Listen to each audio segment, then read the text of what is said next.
اللہ کا سفر کس طرح کیا جائے اور ہم اس سفر میں آنے والی مشکلات کو کیسے دور کریں۔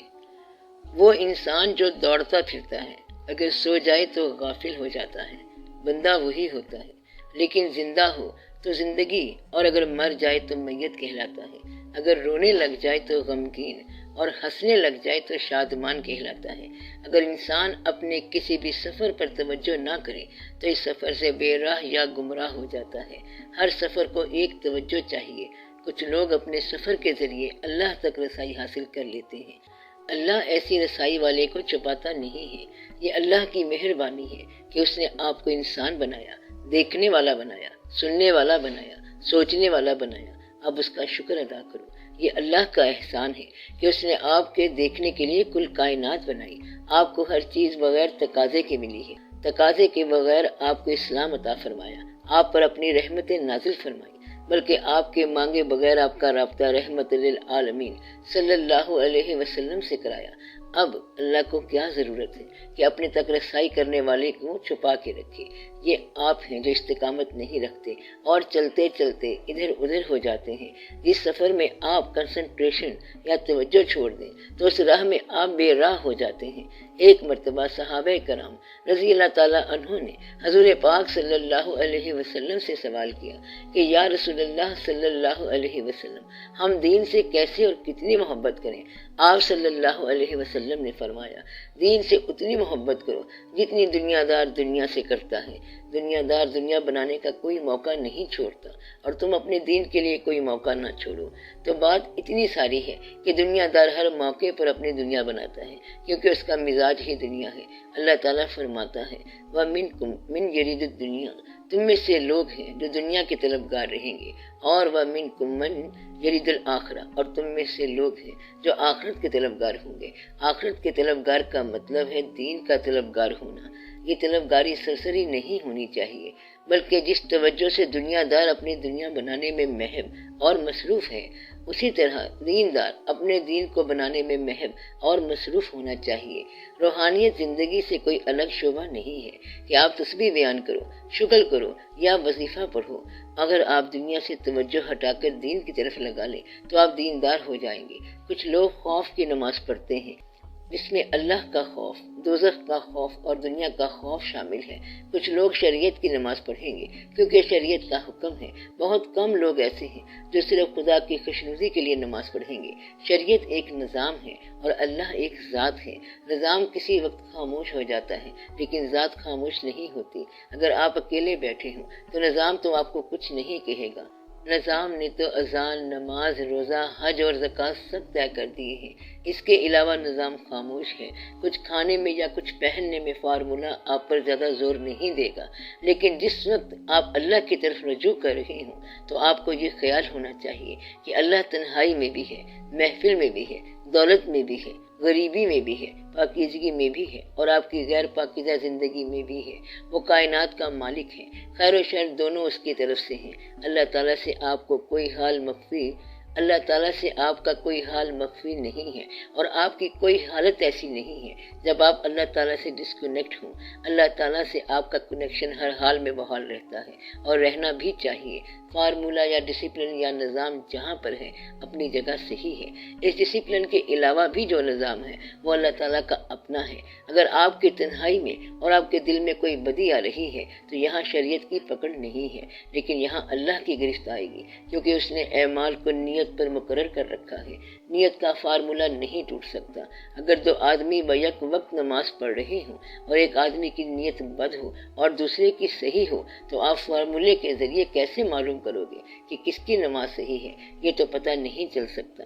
اگر ایک آدمی بد ہے اور ساری عمر نیکی کرتا ہے تو کیسے پتہ چلے گا کہ وہ منافق ہے؟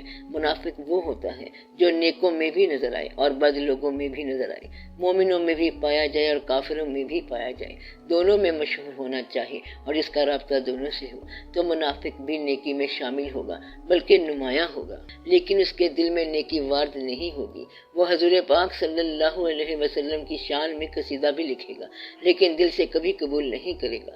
مثلا منافقوں نے مسجد بنائی اور حضور پاک صلی اللہ علیہ وسلم کو دعوت دی، اور جب آپ صلی اللہ علیہ وسلم جانے لگے تو ذات حق نے انٹرفیئر کیا کہ یہ مسجد تو مسجد نہیں ہے اور اس کو گرا دینا چاہیے، کیونکہ اس کو بنانے والے دراصل منافق ہیں۔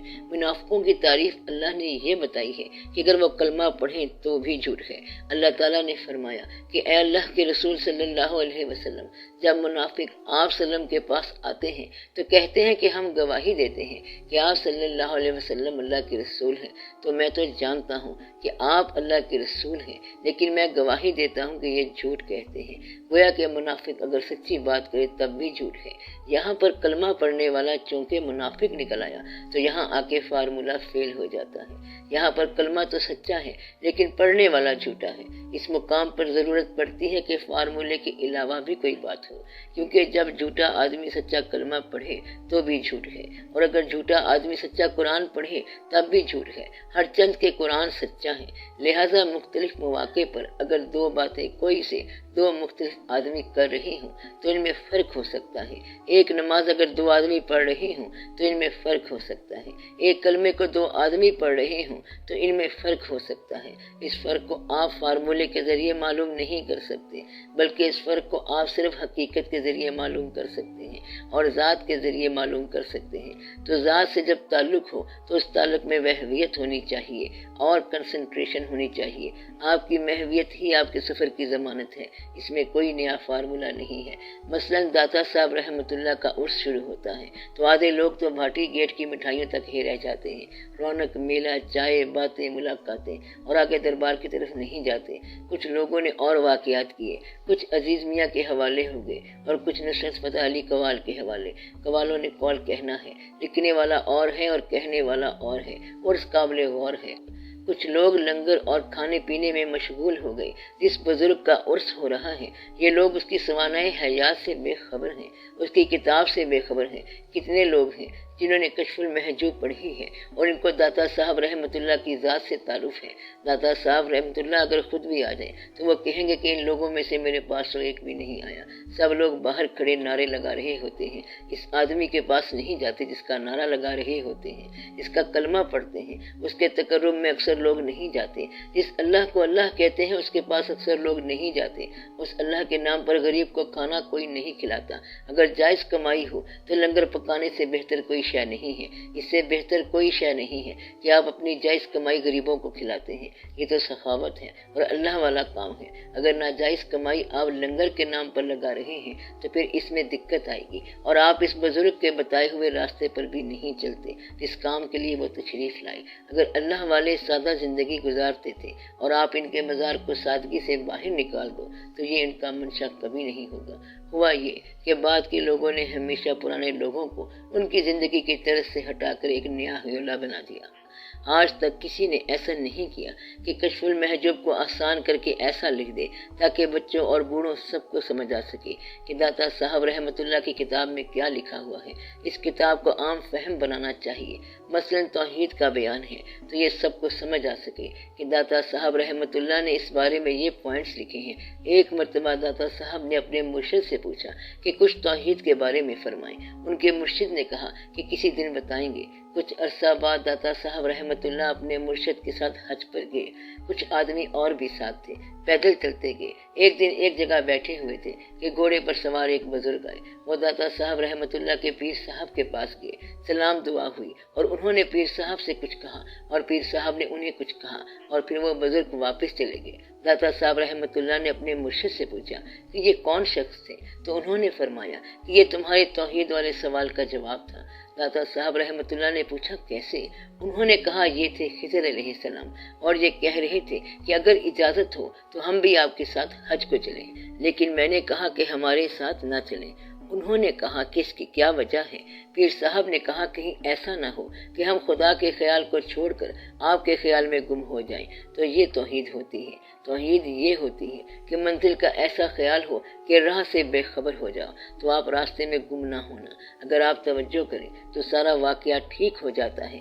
جس طرف آپ جا رہے ہیں اس سمت چلتے جائیں، چلتے جانا ہی منزل ہے۔ اللہ کا سفر ایسا سفر ہے جس کا انجام بھی سفر ہے، آغاز بھی سفر ہے، حاصل بھی سفر ہے۔ اس تلاش میں جس آدمی نے یہ تلاش دی اس کا شکر ادا کرنا چاہیے، کیونکہ یہ تلاش خود ساختہ نہیں ہو سکتی۔ اس کا فارمولہ یہ ہے کہ منزل خود آپ کو تلاش کا موقع دیتی ہے۔ جس نے آپ کو قبول کرنا ہے وہ خود ہی آپ کو سفر پر روانہ کرے گا۔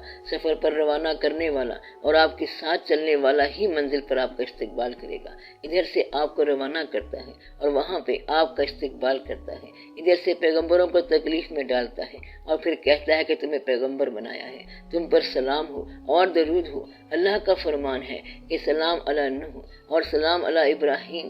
موسیٰ علیہ السلام کی ایک شان ہے لیکن ان کا اپنا گھر نہیں ہے، کسی کو گھر سے بے گھر کر دیا، کسی کو گھر سے بے گھر کر دیا۔ یوسف علیہ السلام کو کنویں میں پھینک دیا، بازار میں بکوا دیا اور جیل میں بھی بھیج دیا، اور پھر کہا کہ یوسف علیہ السلام بڑے پیارے پیغمبر ہیں اور ان کا قصہ سب سے احسن ہے، یعنی احسن القصص ہے، سب سے پیارا قصہ ہے اور ان پر سلام بھیجو۔ اللہ کے احسان کا یہ بہت ہی خوبصورت طریقہ ہے کہ اگر آپ کی توجہ اس کی طرف ہو تو تکلیف بھی تعلق کا حصہ ہے، اگر اللہ سے تعلق نہ ہو تو پیسہ بھی عذاب کا حصہ ہے۔ بات صرف تعلق کی ہے، جس کا تعلق اللہ سے ہو وہ ہر حال میں اس سے متعلق رہتا ہے۔ ایسے تعلق میں غریبی بھی خوبصورت ہے، دولت بھی خوبصورت ہے، بلکہ ہر واقعہ خوبصورت ہے، اور اگر تعلق نہ ہو تو ہر حال میں گمراہی ہے۔ اس لیے تعلق والے لوگ ہر حال میں اللہ کے خیال میں رہتے ہیں اور دنیا کا سارا کام بھی چلتا رہتا ہے۔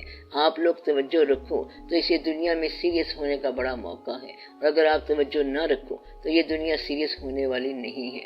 ایک جگہ اسی کائنات کو حجاب حقیقت کہا گیا ہے اور کہا گیا ہے کہ اس کائنات میں حقیقت نہیں ملے گی۔ ایک اور جگہ اسی کائنات کے بارے میں فرمایا گیا ہے کہ یہ کائنات عین عکس حقیقت ہے اور حقیقت اسی میں ملنی ہے۔ اللہ کا فرمان ہے وَمَنْ كَانَ فِي هَذَا أَعْمَىٰ فَهُوَ فِي الْآخِرَةِ أَعْمَىٰ، جو اس دنیا میں اندھا ہے وہ آخرت میں بھی اندھا رہے گا، یعنی کہ یہاں آنکھیں کھولنے کا موقع ہے۔ جس نے آگے جا کے دیکھنا ہے وہ یہاں سے دیکھ کے جائے گا۔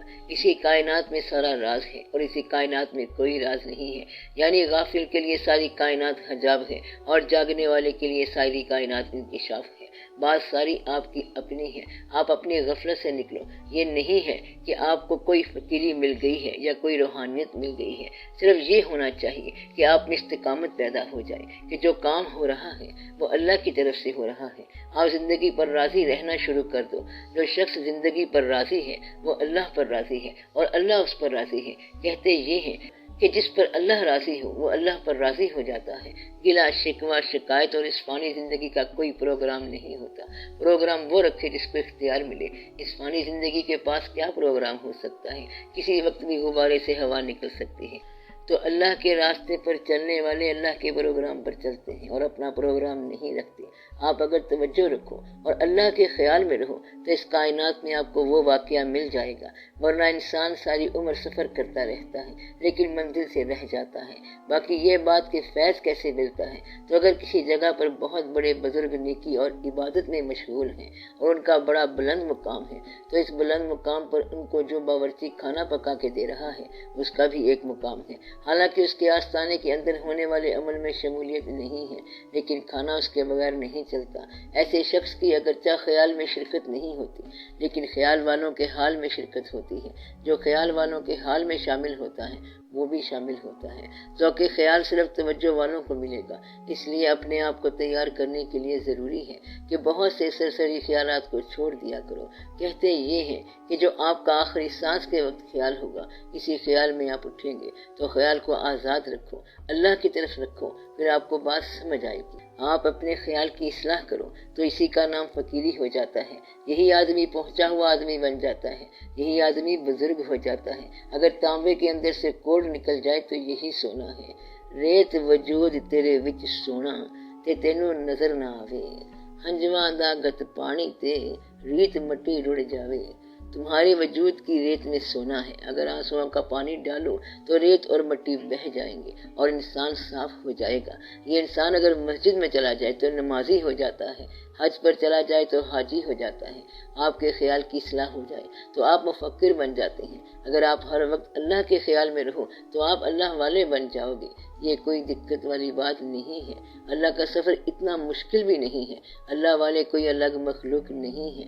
آپ اپنے آپ کو سمجھو کہ آپ کے ذمے کیا کام ہے اور آپ کہاں سے چلے ہو، اور کہیں بے مقصد سفر تو نہیں کر رہے، کہیں ایسا نہ ہو کہ آخر میں یہ کہیں کہ چلتے چلتے عمر کٹی ہے، کہنے کو دو گام چلا ہوں۔